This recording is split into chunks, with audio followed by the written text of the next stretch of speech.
Bah écoutez, comme tous les amoureux du club et tous les membres du club, très mal. C'est sûr que c'est une période pénible qui s'étire sur tout le mois d'octobre et sur début novembre. Donc on a hâte d'en sortir. On est à 1 point en 5 matchs. Donc ça en dit long sur la qualité du mois d'octobre. Il y a eu des matchs très mauvais. Il y en a eu d'autres qui étaient plus intéressants mais qui se sont mal terminés. Donc c'est une période difficile, c'est clair, pour le club et donc pour moi en particulier. Pour vous, c'est PSG le déclic ? C'est difficile de dire. C'est vrai que l'an dernier, c'est pareil. Il y avait eu un bon début de saison qui avait été freiné par une défaite à Paris, alors ce qui en soi est pas dramatique, surtout l'an dernier où le score avait été que de 2-0, même si le contenu était pas terrible non plus l'année dernière. Mais ça a été un déclencheur de cette série. Alors effectivement, peut-être qu'inconsciemment, les joueurs ont été plus marqués que ce qu'on a pu penser par cette lourde défaite et surtout cette première mi-temps qui était probablement aussi difficile à vivre pour eux sur le terrain où ils ont été complètement débordés en première mi-temps avec un score fleuve.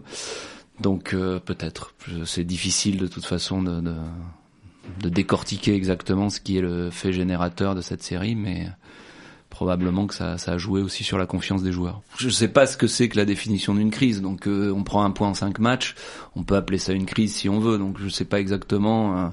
Donc j'avais répondu non après le match contre Monaco, qui de mon point de vue était pas le pire de la série, loin de là, qui en plus était quand même contre une équipe qui confirme cette année, même si elle est un tout petit peu moins forte que l'an dernier, que c'est une des meilleures de France. Donc effectivement, pour moi, cette défaite-là était pas la pire de la série. Voilà, donc sur le fait de savoir si on est en crise ou non, je sais pas vous dire, mais en tout cas crise de résultats certainement. Est-ce qu'on réfute le mot de crise à Bordeaux ? Parce que souvent, à Jean-Louis Triot, on lui disait mais c'est la crise. Mais non, il y a pas de crise, ça n'existe pas. On a l'impression que tout est feutré.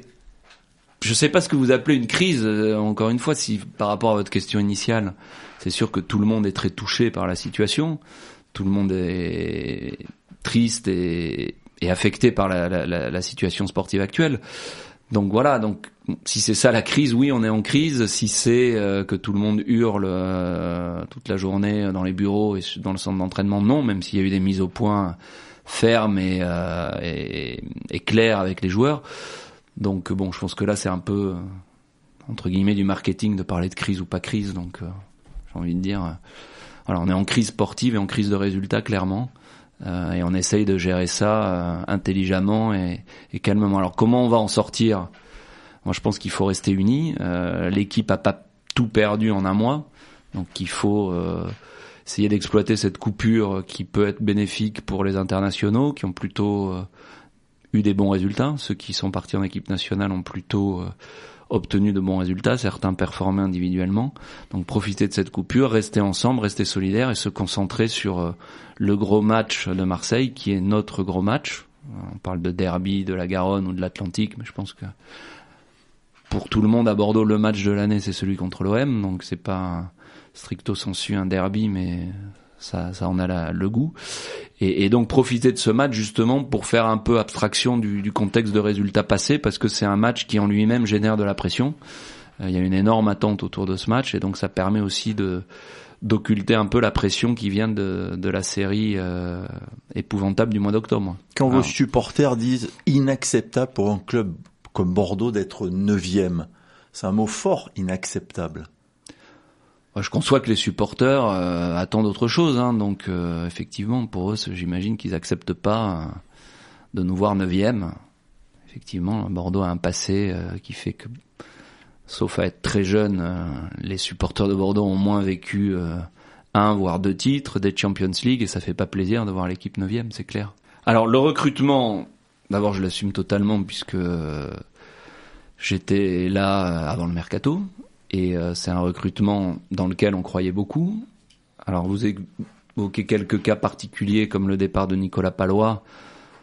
Voilà, il y a un choix qui a été fait d'avoir une philosophie en défense un peu différente avec le recul de Jérémy Toulalan, donc qui est un joueur technique, un joueur d'expérience. Donc là aussi, on assume ce choix-là. Nicolas Pallois était un bon joueur. Il n'est pas non plus nécessairement titulaire à tous les matchs au FC Nantes. Sur les 2 derniers, il l'était pas. Donc voilà, par définition, quand les résultats sont pas là, le réflexe normal, c'est de dire que tous les joueurs qui sont arrivés sont mauvais et que tous ceux qui sont partis étaient excellents. tous les joueurs qui sont partis sont pas non plus tous en réussite dans leur club d'accueil. Donc on va pas entrer dans les détails, on n'est pas là pour ça, mais il faut aussi regarder ce que font les joueurs qui sont partis. Donc effectivement, il y a une déception par rapport à un mercato qui était ambitieux, sur lequel on a été soutenu par l'actionnaire, et donc on n'est absolument pas on renie pas ce mercato. Ça serait totalement irresponsable. On a fait, je crois, 15 ou 16 départs, 9 ou 10 arrivées, suivant qu'on considère Théo Pelnard comme une arrivée ou non, puisqu'il était en fin de contrat qu'on a prolongé. Donc ce sont des choix forts, et aujourd'hui, il n'est pas question de se défausser en disant que le mercato n'était pas celui qu'on voulait. Donc le mercato est assumé. Les joueurs globalement ont donné satisfaction jusqu'au match de Paris, à l'exception, alors certes notoire, du match à Vidéoton, mais il y a eu un début de saison qui était intéressant. Voilà, là on traverse clairement une crise de confiance. On l'a vu sur le dernier match. Je pense que sur le dernier match, on voit vraiment que les joueurs commencent à être en crise de confiance, à plus oser grand chose. Et voilà, le problème est là aujourd'hui, je pense, plus que sur la composition de l'effectif, qui a quand même un potentiel. Alors il y avait aussi la Malcolm dépendance. Ouais.